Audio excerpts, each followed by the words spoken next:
Okay, heavy manufacturing at saka foundational products.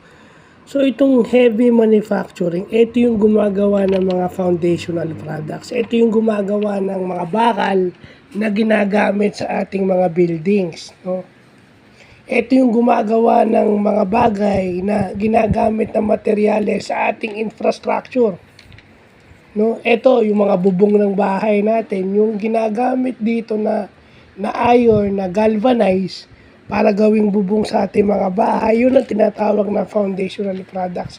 At yung heavy manufacturing, yung gumagawa nun. At minsan gumagamit sila ng robotics. Ayan, business and robotics vlog to ha.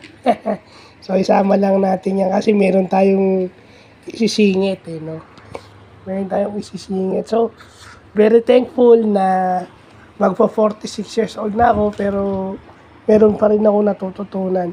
And it trains me to think positively, no? Hindi lang ako puro ganun ang ganun, di ba?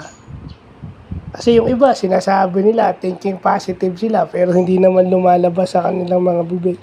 Kasi pag may bago ka natututunan, bagong knowledge ka, mas lalo ka nagiging positive.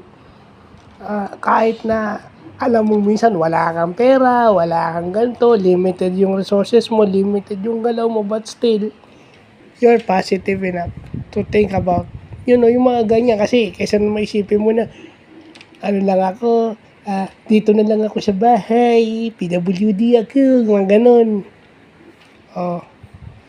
Magbigyang excuse yung sarili.